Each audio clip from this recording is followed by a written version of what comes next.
My journey with brain injury, from despair to a daily struggle with hope and meaning. I hope that this film can be used as a resource by those injured by ECT to gain an understanding of your new brains.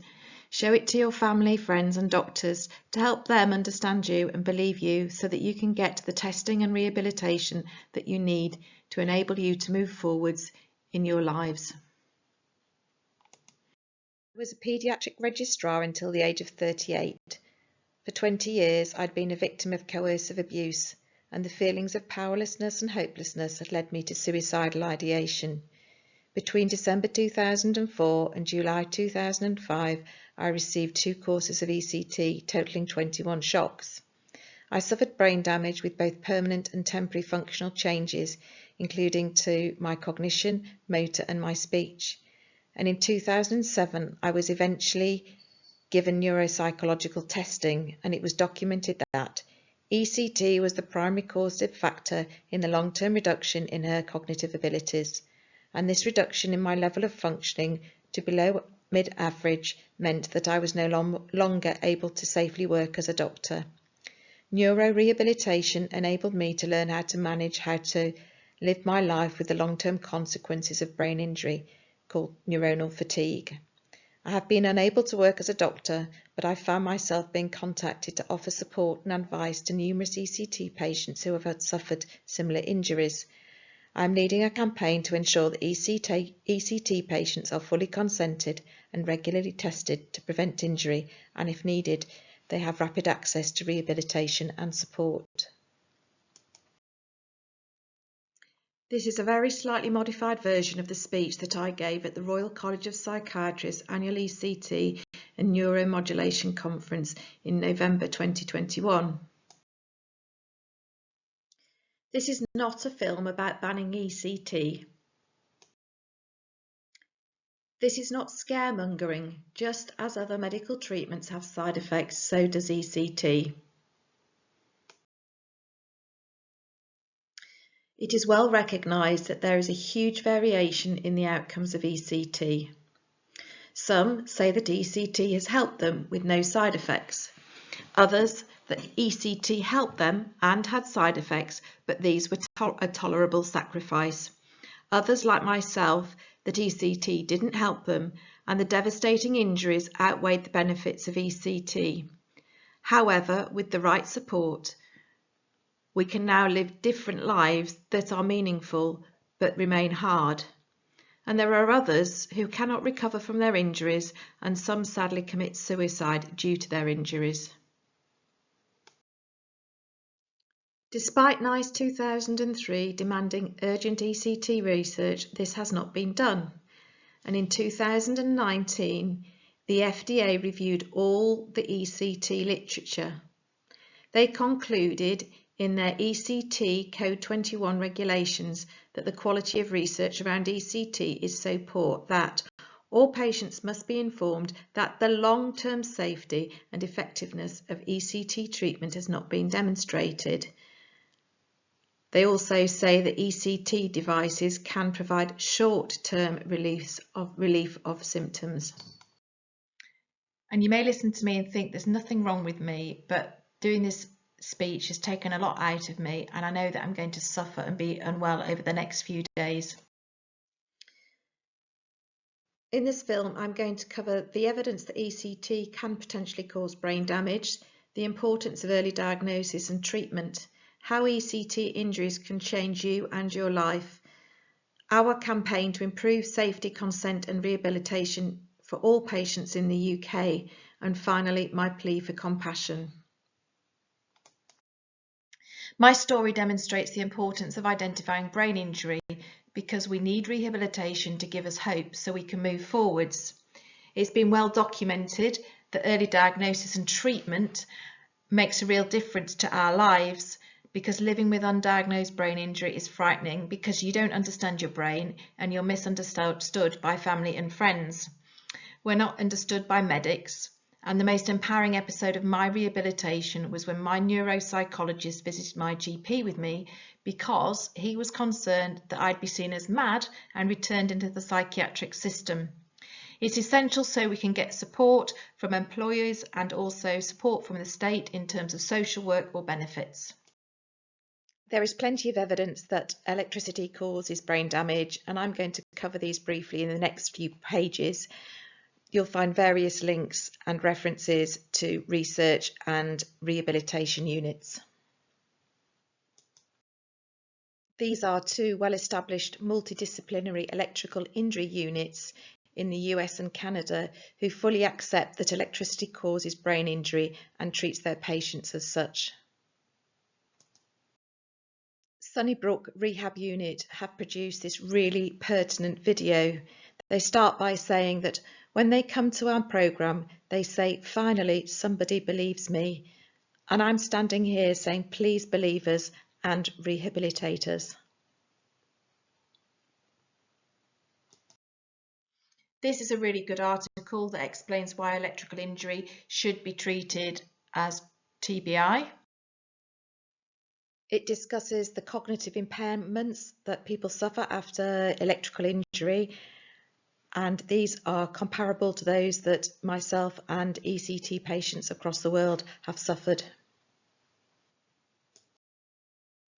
ECT patients fit the definition of brain injury. We have an external force, the electricity, which causes transient or permanent functional changes. These are evident on neuropsychological testing. But because electricity is known to cause diffuse neuronal injury, our scans are often normal. Electroporation is the mechanism by which electricity causes cell death, and this is a great article about it. What is electroporation? It's when an alternating current is passed across the cell membrane, punching pores in the cell wall. This causes cell death. It's well known that neurons and the brain are uniquely vulnerable to this type of injury. The effect of electrical field strength is well researched in medicine, and oncologists, cardiologists and microbiologists actually use this method to kill cells as a form of treatment. This is a diagram of the molecular mechanism of cell death. In 2019, Thymatron, ECT manufacturers, eventually admitted that ECT caused brain injury. In their manual, they also list a whole load of other cognitive and neurological problems caused by ECT.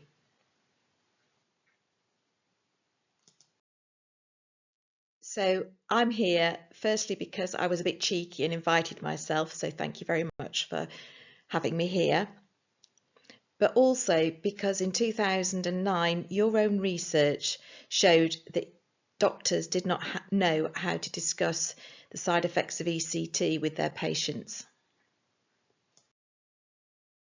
Brain damage is an invisible injury, and unless you've experienced it personally, it's really impossible to understand. So I hope that talking about my experience and that of my good friend here, Andy Luff, and others, that I can give you a flavour of what we all go through, and I hope that my analogies will assist with this process. So my story began in 2005.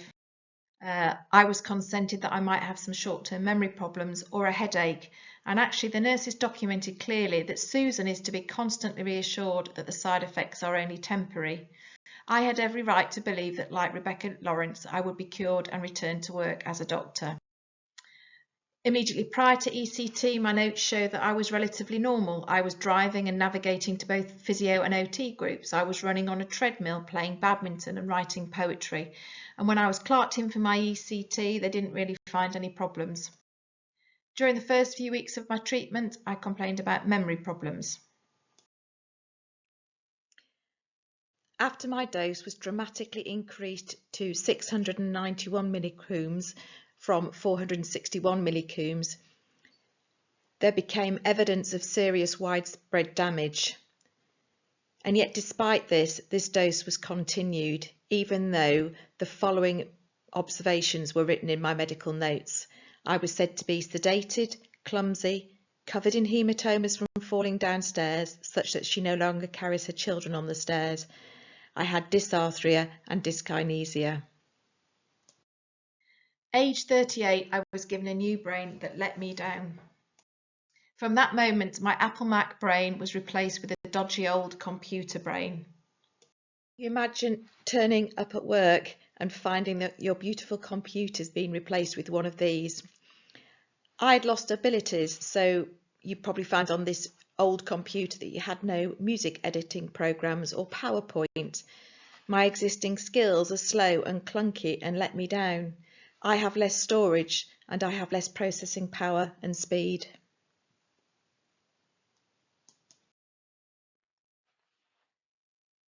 The whole way that my brain worked had changed.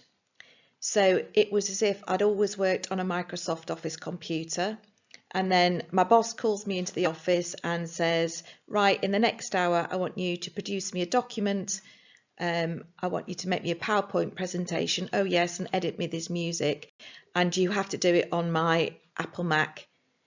You just don't know where to start, and it just completely lets you down.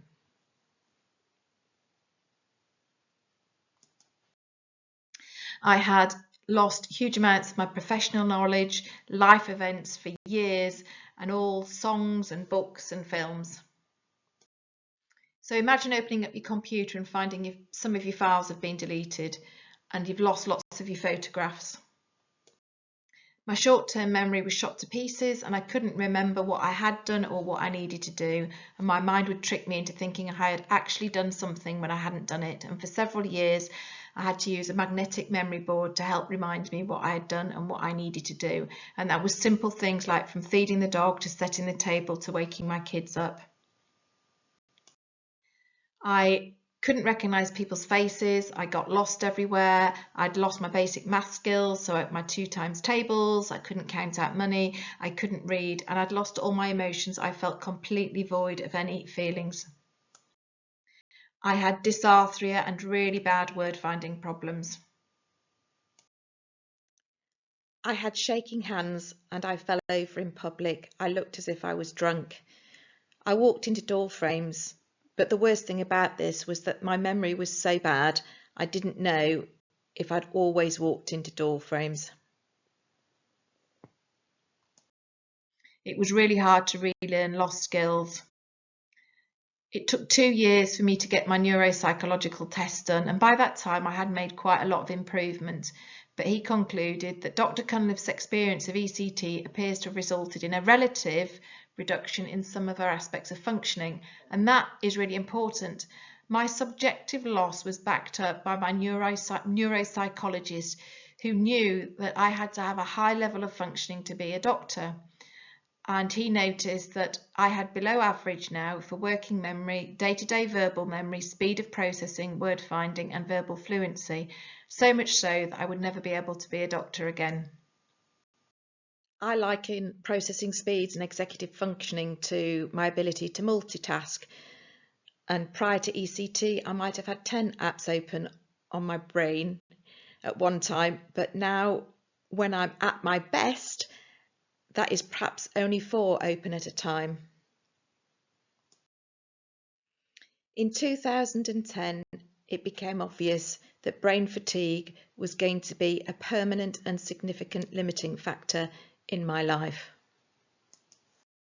There's a lot of information here from Headways about this. They did a questionnaire and 87% of patients said that neuronal fatigue had a negative impact on their life.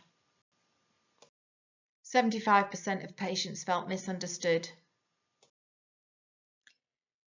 There is another link here to more information, and this slide describes fatigue extremely well.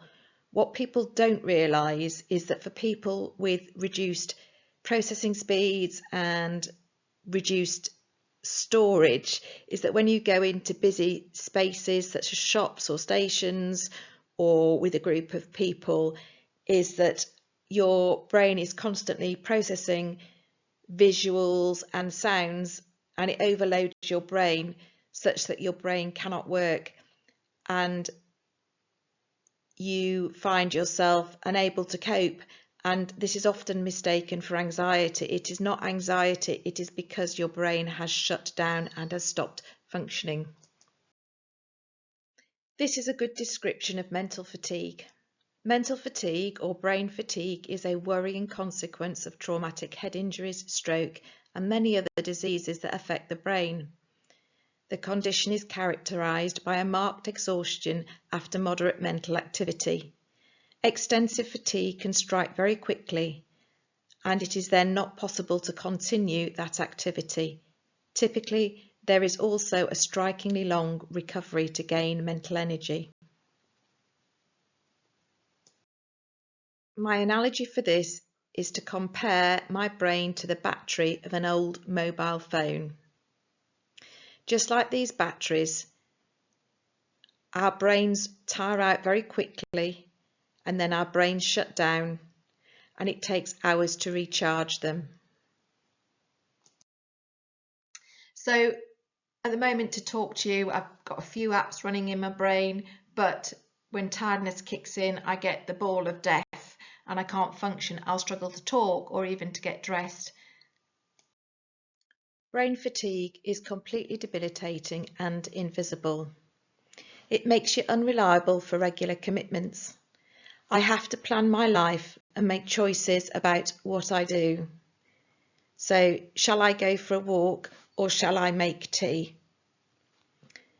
As a parent, children come first, and all your energies are spent in meeting their needs and providing them with love.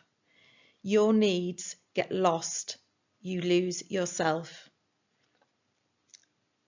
I've lost my independence because I struggle to drive, and some days I can't even get in a car to drive, and I can't drive long distances, and I have had some adaptations made to the car to help me with this. You lose family and friends because you're too exhausted to engage with them, and you can't drive to them, and they believe that you don't care in those relationships, when actually you crave having family and friends around you. You become totally isolated, lost and forgotten. I need a home help because without this I'm too exhausted to function. I've lost my job, others become homeless, and some have suffered financial ruin. But because I have my diagnosis, I can have a Headways card, and this is a lifesaver. It gives me more confidence and independence to go out because if my brain fails, I know that I can get help. But don't just take it from me. Emma's husband had ECT in 2016. Sadly, Emma's husband's injuries were more extreme than mine and haven't resolved, and she's had to find and fund a private care home for respite. It's a lovely place with a peaceful environment for her husband, which she uses on a regular basis so they can both have a rest and a change. Their life, her story. Emma says that from an extremely intelligent and kind man who held a job with the same company for over 25 years, he can no longer work.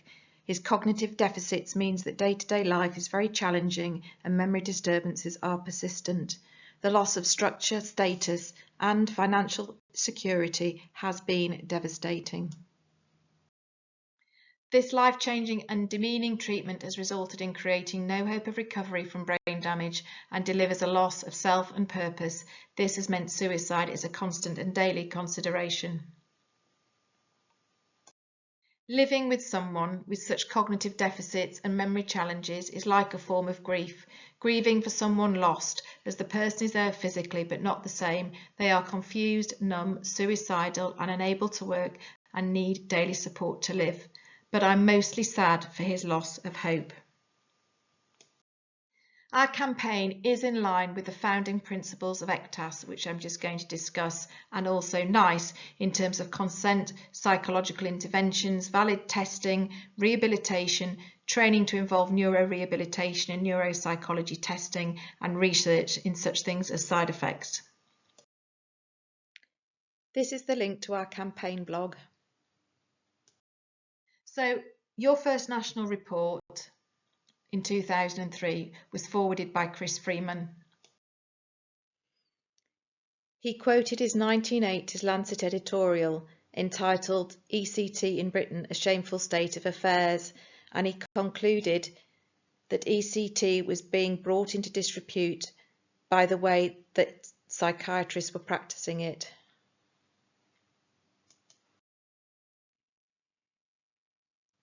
He concluded his editorial by saying that ECT must be given appropriately, safely, and with due concern to a patient's consent and dignity. 19 years on, evidence from ECTAS documents reveals that these four fundamental principles have not been achieved. We want to understand the role of accreditation if it is not to ensure the most basic principles of safety and consent. First of all, is it being given appropriately? We feel if this had been met, there would not be the regional variation that there is. So this could suggest doctor preference and suggest that some units are using equally successful but less risky treatments. Fully informed consent is a legal requirement, and we do not believe that your ECTAS information sheet meets the GMC consent requirements, and I've included the link above. There is huge amounts of variation in the consent process throughout the country. We believe that ECTAS should standardise their information and it should be essential for accreditation. It must include a discussion of serious harm, however unlikely, and it can't just simply say memory loss. You need to describe the full implications of such injuries to patients. It must discuss the expected harms, including common side effects. And please note that omission of these facts can invalidate consent and has legal implications. Patient safety cannot be achieved until ECTAS designs specific valid tests, and these must be used prior to every session. Testing over a course of ECT may take hours, but brain damage lasts a lifetime, and no unit should be accredited unless they are using sensitive tests. Dignity with brain injury can only be achieved through belief and rehabilitation, and over the last 2 years I have appealed to both Wendy Byrne and Adrian James to ensure that rehabilitation clinics are set up for patients like myself. It still remains a Type 3 standard, and there is no specialist rehabilitation clinics for brain damaged individuals, nor is there any patient information about brain injury on your website and where to go for help. If a patient says they have memory problems, believe them and please rehabilitate them. In your 2015 study, 19% of patients reported severe permanent memory loss. They should all have been referred for rehabilitation. And I find myself doing your job, the job of giving patients their dignity, but I have no resources. Last week I spoke to a doctor for up to 3 hours who's had ECT 2 years ago and didn't understand how to use a 10-pence piece. And next week I'm speaking to another family who don't know where to turn. I can only empathise and make suggestions about headways in neuropsychology testing. There is no dignity in undiagnosed brain injury. Like myself, Andy's injuries were disbelieved, and he felt completely humiliated and let down by psychiatry. He was suicidal. It was left to me to meet him in London, and this once proud man, who had been a care unit manager, was completely dishevelled and lost and in tears. I had to show him that I believed that he had brain injury when nobody else did. I had to tell him that with love and support he could find hope. And he was lucky, and he found love, a great social worker, and support from Headways. So I'm standing here saying, please treat us with dignity, give us rehabilitation and support so we can have hope and try and rebuild our lives. To quote Andy Luff, I am living proof that a good life can be had after brain damage from ECT. It has taken me 5 years and I progress forwards every day. Hard work though, never gave up, held on to hope when it was all I had, and it has served me well in the end. Thank you. In conclusion, Rupert McShane said that my plea for compassion was hard to ignore, and I truly hope that the College and ECTAS will follow this up. And I also ask that if they believe that ECT saves lives, then they must reduce the chance of it wrecking lives. I urge them therefore to consider the following: that when patients are consented, it is valid. The consent process for a dose of 90 millicouls should be much different than that of a dose of 690 millicouls when the dangers are much greater. I ask that they explain why the UK allows doses above 500 millicouls when in the US machines cannot go above 500 millicouls. I ask that patients are monitored to prevent severe injuries during treatment, that patients are believed and rehabilitation units are established, that the training of ECT specialists includes neuropsychology and neurorehabilitation, and that those being trained must talk to patients who've been injured by ECT or watch videos of us speaking about our experiences. The Royal College Neuroscience Department should research electroporation and dosing regimes. I ask them to consider reviewing the dosage of ECT and that the 1.5 multiplication factor is abandoned. This causes huge incremental increases when the doses are at their highest and most dangerous. That all side effects are reported to the MHRA and hospital investigations are raised when patients suffer severe injuries. That the variation of ECT usage that still exists is researched and addressed to ensure that all units are using the same amount of ECT. That all units must be accredited and that accreditation must ensure standardised valid consent, safety and rehabilitation, and any units not meeting these basic criteria should have 3 months to improve or be closed. Once again, thank you for listening, and I hope that this can help somebody.